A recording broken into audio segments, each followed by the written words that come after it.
नमस्कार, आप देख रहे हैं बिग फाइट लाइव और आपके साथ में विजेंद्र सोलंकी। क्या वाकई में रोड के ही मुद्दे को आगे बढ़ाते हुए, कनेक्टिविटी को मजबूत करते हुए क्या वोटों को कनेक्ट कर पाएगा? क्योंकि आज रोड शो के दौरान मुख्यमंत्री वचनलाल शर्मा और पूर्व मुख्यमंत्री वसुंधरा राजे एक साथ प्रत्याशी मोरपाल सुमन के लिए वोट मांगते नजर आए और वहां नारे भी लगे, यहां का कौनलाल मोरपाल। लेकिन क्या दोनों का एक साथ आना मोरपाल की जीत की गारंटी है? क्योंकि दूसरी तरफ कांग्रेस ने भी इस पूरे बाई इलेक्शन को प्रतिष्ठा का सवाल बना लिया और यही वजह है कि प्रमोद जैन भाया के नामांकन से लेकर अब तक कांग्रेस अपनी पूरी स्ट्रेंथ को दिखा रही है। और तीसरी तरफ निर्दलीय कैंडिडेट, जिसके समर्थन में कभी आम आदमी पार्टी नजर आती है, कभी कुछ पुराने नेता नजर आते हैं, तो कभी एक और राजस्थान की पार्टी के सुप्रीम उनके साथ खड़े होने की बात करते हैं। क्या वाकई में ये चुनाव दो पार्टियों के बीच की मजबूत टक्कर है या ट्रायंगल, और जो नेता अब इसमें शामिल होते हुए पूरे इलेक्शन की दिशा को बदल रहे हैं, क्या वाकई में जीत का प्रण वो तय कर देंगे? आज बात इसी मुद्दे।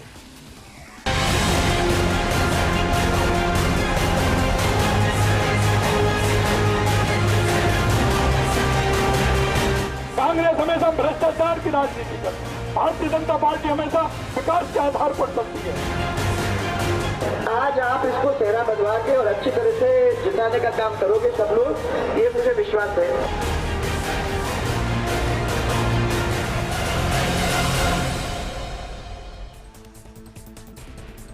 जीत के दावों के बीच में जमीनी हकीकत वोटों के उस समीकरण में फंसी होती है जो जातिगत और धार्मिक भी होता है। क्या वाकई में यहां के समीकरण किसी एक पार्टी के पक्ष में एक तरफा नजर आ रही हैं?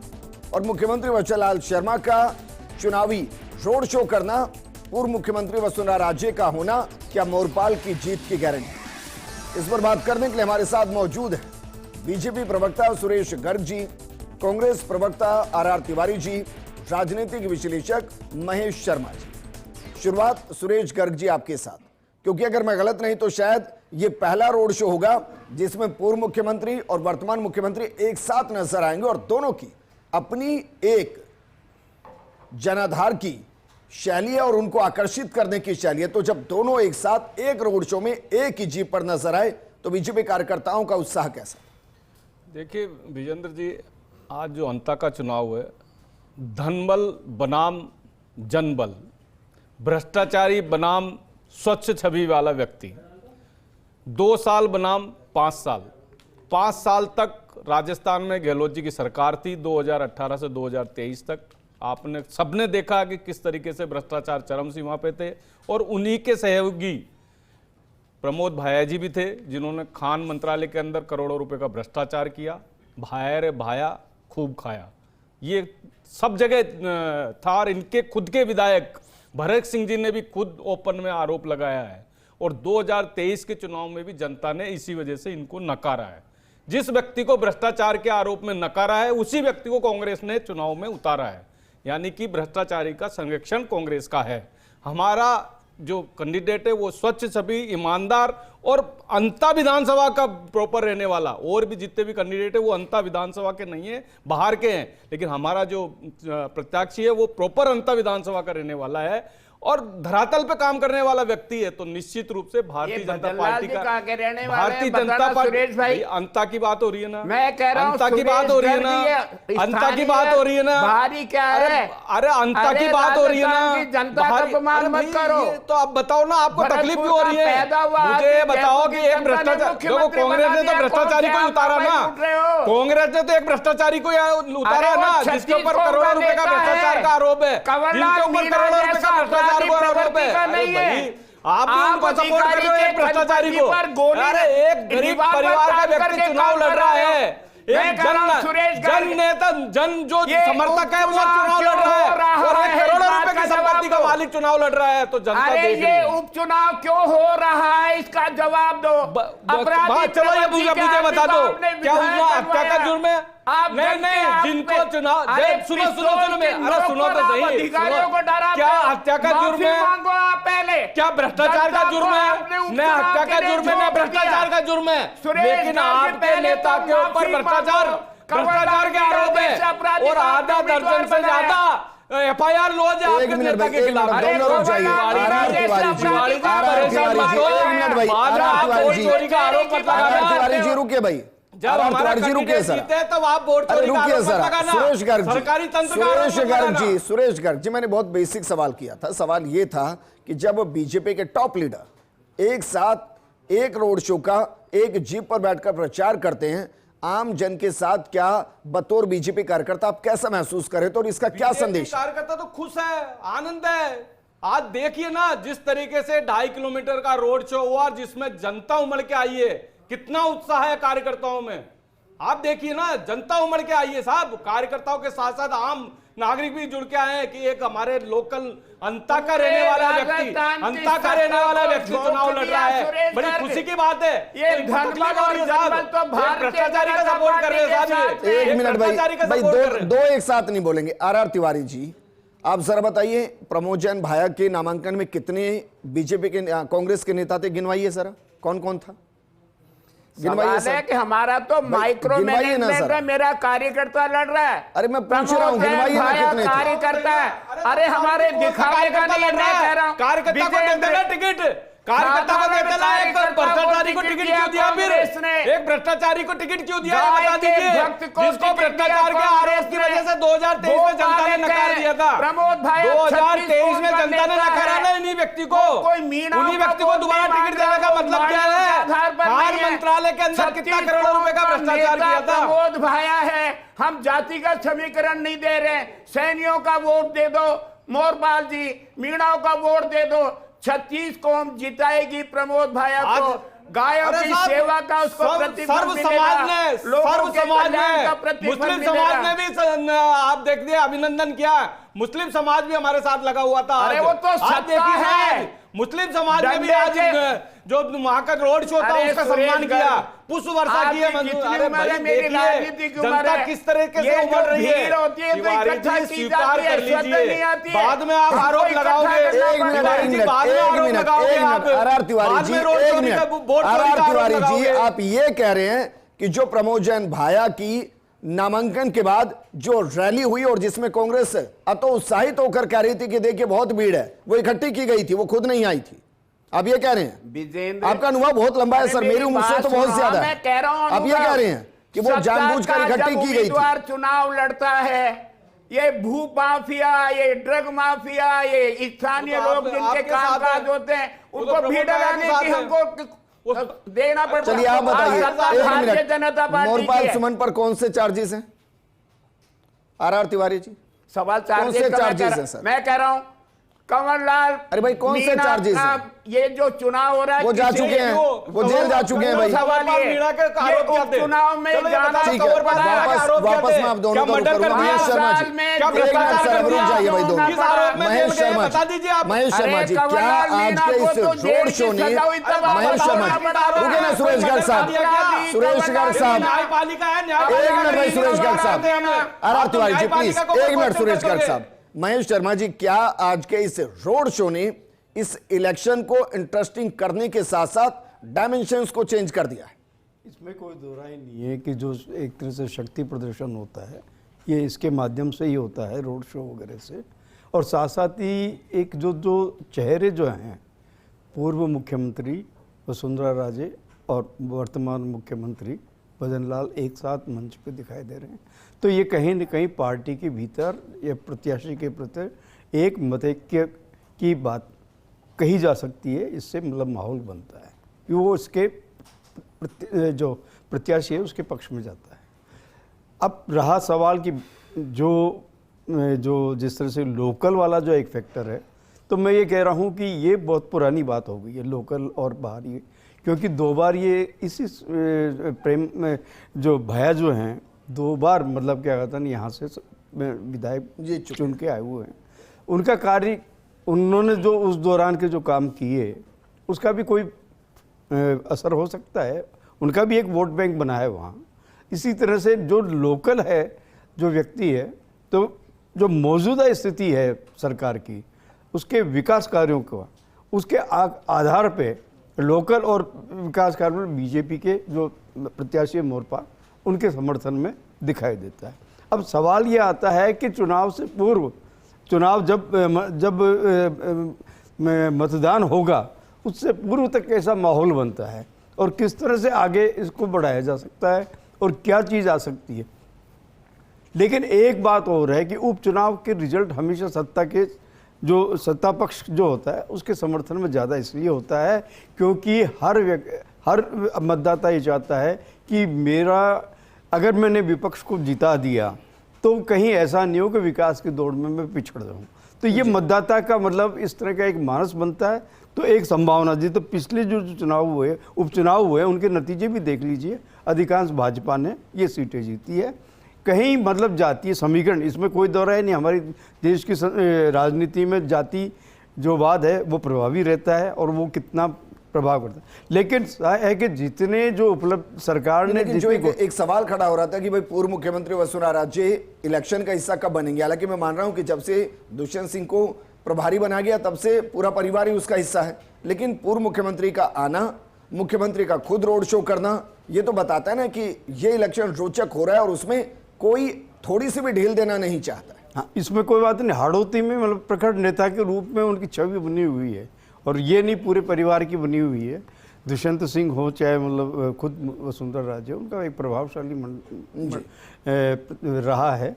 लेकिन अब सवाल ये आता है कि जो वादे किए जा रहे हैं उन वादों पे वो उसमें कितने एतबार करते हैं। ठीक। और साथ साथ ही चूंकि सत्ता में इस समय भाजपा है और भाजपा का प्रत्याशी है तो निश्चित रूप से उसका एक जनाधार वैसे भी मतलब क्या कहता है ना, उसके पक्ष में भी माहौल बनता है। ठीक है। अब कांग्रेस का जो आता है सवाल कि वो उनको उसकी कमियां क्या, मौजूदा सरकार की जो कमियां बनाएगी और बताएगी और उसको आगे बढ़ा सकती है तो शायद उसके लिए फेवर में हो जाए। सवाल ये तो आप मान लेंगे कि भाई मुद्दे बहुत ज्यादा मैटर नहीं करते हैं, वहां की एक अलग लोकल पॉलिटिक्स होती है जो सब चीजों को प्रभावित करती है। वहां जातीय समीकरण भी होते हैं, छवि भी होती है, बड़े नेता की छवि भी होती है, कैसे आप वोटर से संपर्क कर रहे हैं ये भी मैटर करता है। अब चूंकि तीनों ही कैंडिडेट जो हैं उनके परिवार की महिलाएं भी संपर्क कर रही हैं, अब कौन महिला किससे किस तरीके से मिल रही है और कैसे उसको आश्वस्त करे, इसका भी अपने आप में एक अलग इंपैक्ट होता है। मतदाता ये भी देखता है कि कौन मतलब हमारे काम करवाने में सक्षम है। प्रत्याशी की छवि, उसका चेहरा और छवि, ये दो मतलब महत्वपूर्ण भूमिका भी अदा करते हैं। साथ साथ ही जो भी देखा है सर कि इलेक्शन होने से पहले मंत्री बना दिया जाए, फिर इलेक्शन के अंदर हार भी जाए, उनको मंत्री भी नहीं चाहिए। बिल्कुल, ये भी है, ये भी देखते हैं राजस्थान। ये बिल्कुल है। ठीक है आर तिवारी जी, क्योंकि अब पूरा जोर लगाने की बारी और बीजेपी पूरे दमखम के साथ चुनावी मैदान में उतर चुकी है। जो नेता नामांकन के दौरान नजर आए थे उनमें से बड़े कई नेता अभी तक दोबारा नजर नहीं आए हैं। उसकी कोई खास वजह आप जानते हैं, मैं इशारा किधर कर रहा हूं। और प्रभारी तो कई जगह ऐसे भी वीडियो सामने आए कि उन्होंने कहा कि ठीक है मैं नहीं बोल रहा हूं, डोटासरा साहब बोल रहे हैं, इतना काफी है। ऐसा क्यों?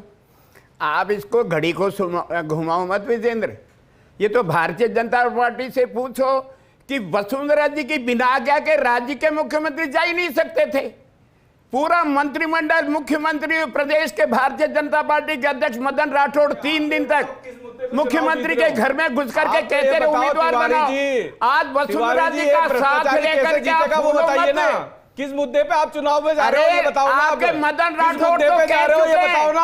आप जिता देना पे जा रहे हो, हम तो विकास के मुद्दे पे जा रहे हैं। हमने 2 साल में जो विकास किया उसके मुद्दे पे जा रहे हैं। एक गरीब परिवार के उतारा हमने चुनाव में, हम तो विकास के मॉडल पे जा रहे हैं। आप कौन से मॉडल पे जा रहे हो ये तो बता दो ना। भ्रष्टाचार के मॉडल पे जा रहे हो, किस पे जा रहे हो? जिस व्यक्ति को 2023 में भ्रष्टाचार के आरोप में जनता ने नकारा है उन्हीं को दोबारा आपने चुनाव में उतारा है।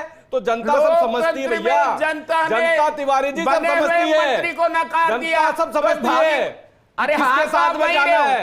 और अभी आपने देखा होगा ना, नोक चुनाव हुए ना राजस्थान में, तिवारी जी नोक चुनाव हुए ना राजस्थान में, भारतीय जनता पार्टी 5 जीत के आई ना, आप तो 2 जीत के आए थे ना, जबकि 7 आपकी थी, 7 में से 2 रह गए ना आप। वसुंधरा जी के अरे तो राज बताओ में ना, कांग्रेस ने आप ये तो 7 में बताओ ना से किस 6 मुद्दे पे सीटें जीतोगे, जीती है। किस मुद्दे पे आपकी तो चुनाव जीतोगे जमानत बताओ ना नहीं जाती है, आप। सुरेश गर्ग। तो बताओ तिवारी जी, ये तो बताओ आप किस मुद्दे पे जीतोगे।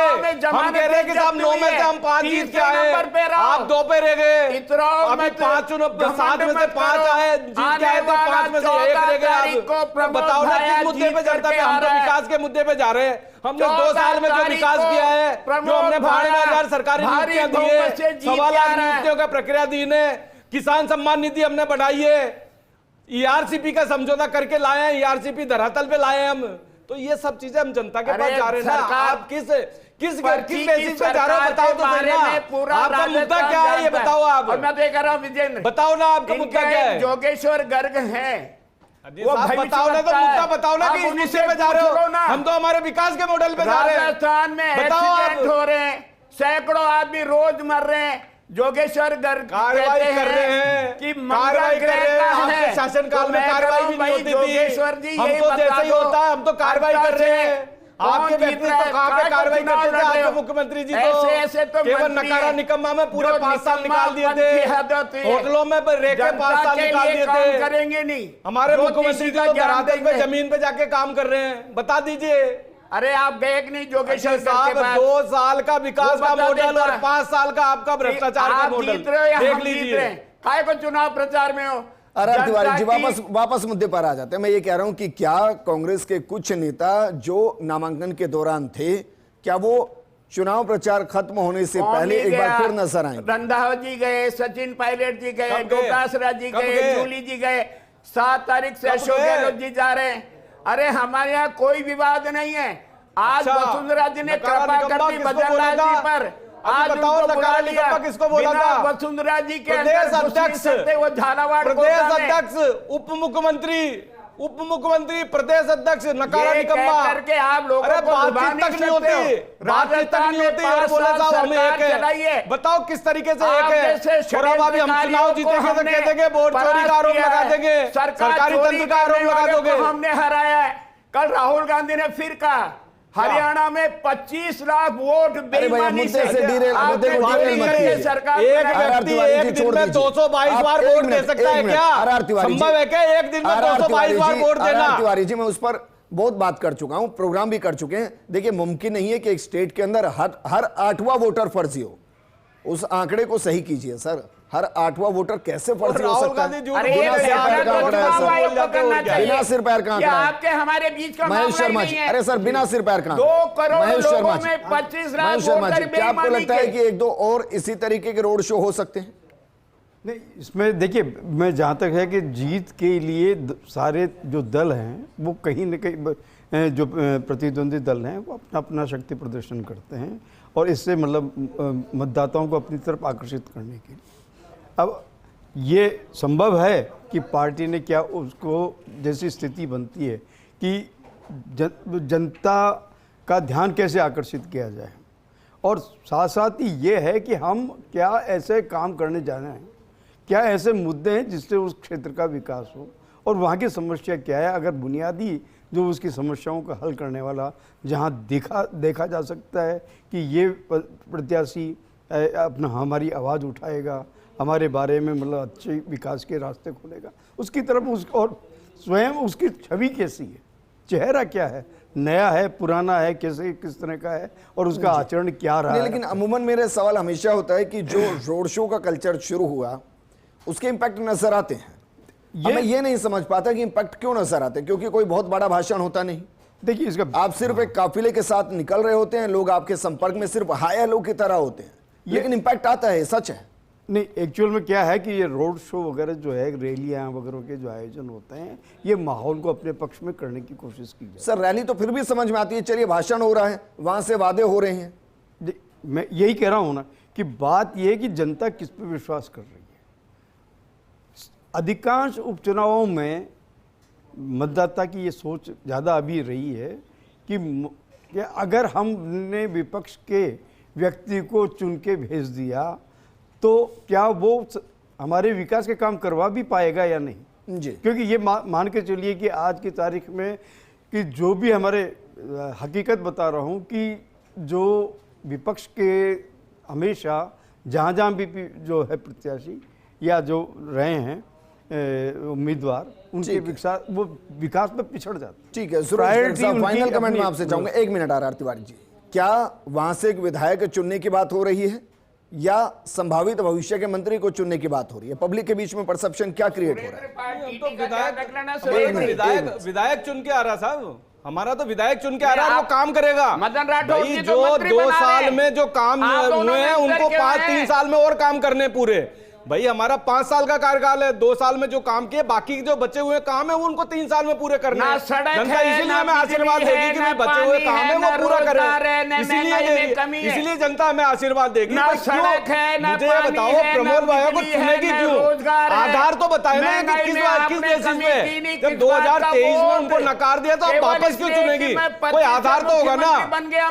आज हम कह रहे हैं कि साहब हमारी सरकार है, उनको जनता को पता है कि साहब हमारे जो आएगा एमएलए वो जनता का काम करेगा। सड़क, चिकित्सा, बेरोजगारी के मुद्दे हावी हैं, राजस्थान की जनता त्रस्त है। अच्छा आर तिवारी जी, इन चीजों को सर अंता के विधानसभा के लिए बचा कर रखिए सर, इस प्लेटफॉर्म पे नहीं। वरना बताइए बेरोजगारी में इस वक्त राजस्थान कहां है देश में? आंकड़े जारी होते हैं, बताइए कहां खड़ा है? मैं आर्थिक विशेषज्ञ बताइए ना नहीं सर। हूं। मैं कह रहा हूं, अरे भाई आप कह रहे हैं तो बताइए। राजस्थान के जननायक ने 4 लाख नौकरियां दी। दूसरा सवाल कर लेता हूं, 1 मिनट भाई, आज मुख्यमंत्री दावे के साथ कहता हूं, 1 मिनट आर तिवारी जी, आज के बाद अगर डिबेट में आ जाए और चैलेंज कर दे तो 1,85,000 नौकरी मात्र 5 साल में 1,85,000 नौकरी दिए। आपके जननायक अजीत जननायक के लिए झूठ मत बोलो, झूठ मत बोलो। कांग्रेस के प्रवक्ता यहाँ पे झूठ बोल रहा है, यही झूठ आप अंता में बोलोगे। जनता सब समझती है, जनता सब समझती है। आप जैसे आप यहाँ झूठ बोल रहे हो। 1 मिनट भाई, 1 मिनट महेश शर्मा जी, मैं इसमें थोड़ा मत अलग रखता हूं सर, क्योंकि क्या है चुनावी भाषण बहुत अलग होते हैं और जमीनी हकीकत बहुत अलग होती है। अब कोई अगर एक पत्थर लगाकर चला गया तो उसको क्रेडिट दिया जाए या जो 90% काम पूरा करेगा उसको क्रेडिट दिया जाए, एक अलग ही विषय है। क्योंकि जो पार्टी पत्थर लगा के जाएगी वो कहेगी हमने काम किया है, और जो 90% काम करेगी वो कहेगी हमने काम किया है। लेकिन क्या वाकई में कांग्रेस जिस तरीके से इस इलेक्शन को अंता के अंदर लड़ रही है, क्या वहां वो मुद्दे हावी होंगे या सिर्फ प्रमोद जैन भाया की छवि? क्योंकि कांग्रेस के चेहरे पर वोट पड़ेंगे, प्रमोद जैन भाया के चेहरे पर वोट पड़ेंगे, या जो वहां दिखते हैं सचिन पायलट है, अशोक गहलोत है, डोटासरा है, जोली है, वो अपने अपने समाज के वोटर्स को इकट्ठा करके एकजुट कर पाए? देखिए, मुद्दे जो वह है विकास से जुड़े हुए होंगे। जो व्यक्ति वहाँ जो प्रभावशाली तरीके से विगत में कुछ भी रहा हो वो इतने दिगड़ नहीं, लेकिन वर्तमान में क्या कर सकता कौन प्रत्याशी, जनता ये देखती है। आज का मतलब मतदाता बहुत गंभीरता से इन चीज़ों का चयन करता है कि मैं प्रत्याशी को कौन से प्रत्याशी को मैं चयन करूं, क्या वो विकास के लिए रफ्तार पकड़ा सकता है या नहीं, उसकी राजनीति में पकड़ कितनी बढ़िया कितनी गहरी है, और साथ साथ ही वो मतलब किस विकास को आगे बढ़ाने की क्षमता भी रखता है। ठीक है महेश जी, शुक्रिया हमारे साथ जुड़ने के लिए। सुरेश गर्ग जी और आर तिवारी जी आपका भी शुक्रिया। इंतजार कीजिए क्योंकि सब अपना पूरा दमखम लगा रहे हैं इस इलेक्शन में अपने पक्ष में वोट डलवाने के लिए, लेकिन ये मानकर चलिए कि जनता सबसे ज्यादा स्मार्ट है और उसे पता है कि उसके भविष्य के लिए कौन सा कैंडिडेट बेहतर है जो उसके विधानसभा के अंदर विकास की गंगा को आगे बढ़ाते हुए वहां विकास को विकसित अंता में बदल सकता है। इस प्रोग्राम में फिलहाल इतना ही। आप बने रहिए फर्स्ट इंडिया न्यूज के साथ क्योंकि खबरों का सिलसिला लगातार जारी है। नमस्कार।